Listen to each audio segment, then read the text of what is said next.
Assalomu alaykum. Kanalimizga xush kelibsiz. Eng so'nggi ma'lumotlardan xabardor bo'lish uchun kanalimizga obuna bo'ling. Assalomu alaykum hurmatli prezident. Har safar qarshingizda turganimizda biroz hayajonlanib boshladi, shoshib qolamiz. Ruxsat bersangiz, men fikrlarimni qog'ozga tushirib kelganingni o'qib bersam hurmatli prezident. Ilgarilari yuragimizni hovuchlab, biznesimizni rivojlantirishni emas, har qanday jon saqlashni o'ylardik hurmatli prezident. O'sha azobli kunlar, maska shoular bizni shunchalik bezitib qo'ygandiki, tadbirkorlik degan so'zning o'zi xavotir uyg'otirardi hurmatli prezident. Halol mehnati bilan oyoqqa turgan tadbirkor xuddi jinoyatchidek xavotir ichida yashardik.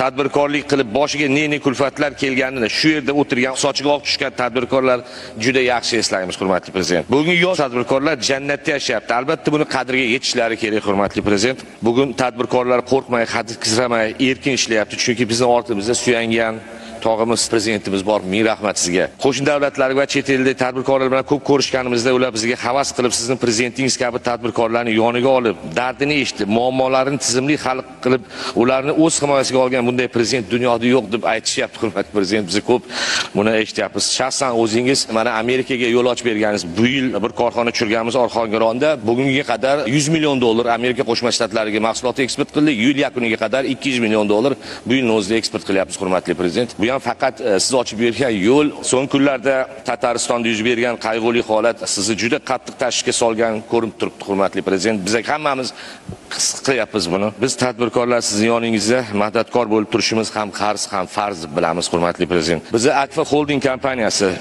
xorijda yurgan 10 mingta vatandoshlarimizni ish bilan ta'minlashga tayyormiz hurmatli prezident.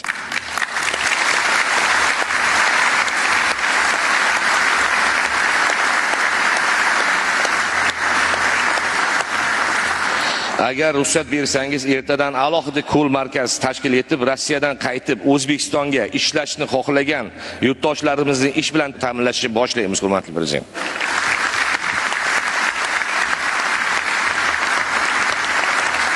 Respublikada 600 mingga yaqin tadbirkorlar bor hurmatli prezident. O'ylaymanki, ular ham tashabbus bildirib, har biri ikkitadan vatandoshimizni ishga olsalar, 1 milliondan ortiq odam ishli bo'ladi. Discover Invest qurilish kompaniyamiz Amerikaning yirik qurilish kompaniyasi bilan qo'shma korxona tuzdi.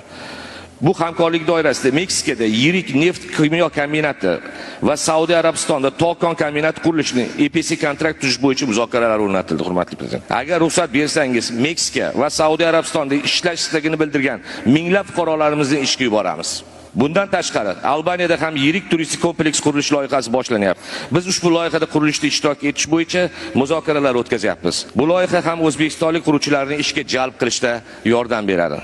Ruxsat bersangiz, yana bir taklifim bor.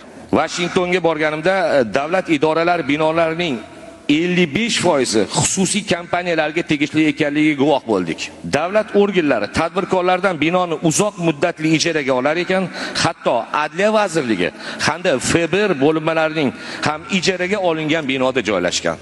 Bu bilan davlat yer ajratishga, bino qurishga va uni saqlashga xarajat qilmaydi. Nima demoqchiman? Sizning tashabbusingiz bilan yangi barpo etilayotgan yangi Toshkent hududida barcha vazirlik va idoralar o'zlariga yangi binolar qurishni rejalashtirganlar. Xususiy qurilish kompaniyalari yangi Toshkentda davlat idoralari binolarini o'z mablag'lariga qurib, oftek shartnomalar orqali ularga uzoq muddatli ijaraga berish taklifini bildiramiz.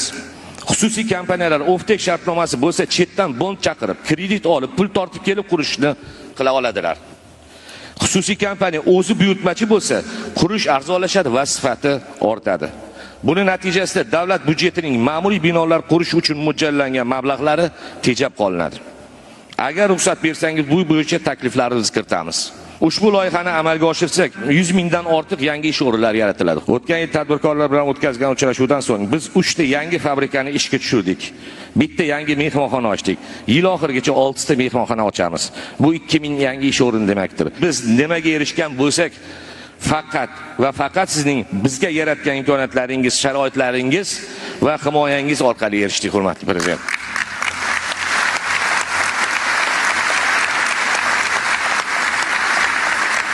Sizning topshiriqlaringiz biz uchun qonun. Buni bajarish ham qarz, ham farz. Jahongir, birinchi senga topshirig'im mana shu chempion tadbirkorlar kitobini birinchi o'zing yozasan. 3 oyda bir sifatli qilib, ana shu maska shouini ham yozgin. Albatta yozaman. U tarixlarni yozmasang iloji yo'q. Siz qo'lingizdan kelgancha ko'p tadbirkorlarni saqlab qolgansiz. Qanchasi, to'g'risini aytaman, qochganlari bo'ldi, nobud bo'lganlari bo'ldi. Bir endi eslasangiz to'g'risida mana bir buyuk mebel magazinchida aka-ukalar ishlardi. Qamoqqa kirdi, bittasi nomut bo'lib qamoqdan chiqdi. Buni endi yozsa juda ham gap ko'p. Bu qisman kichkina bir nimalar, epizodlar, hurmatli prezident. Ruxsat bersiz, hamma detallar bilan yozib bir sizga ko'rsataman. Ko'p istoriyalar bor, yordam berganlaringiz. Ikkinchidan, hamma aytgan takliflaring mana shu 10 ming vatandoshlarimizni olib kelish bo'yicha o'zing platforma qilib bir 10 kun ichida menga taklif ber, mana shu Meksika, Saudiya Arabistoni, boshqa davlatlarda ishlatish bo'yicha bu ham to'g'ri taklif. Chet eldagi o'zing mana men tashvishim Tataristondagi u gaplarda balandparvoz gap gapirish mumkin emas, uni qilishimiz kerak. Hozir agar har bir tadbirkor san aytgandek 2-3 ta platforma qilib, baribir bizda ham hali ishchi joylar juda ko'p. Vakantlar ham juda ko'p.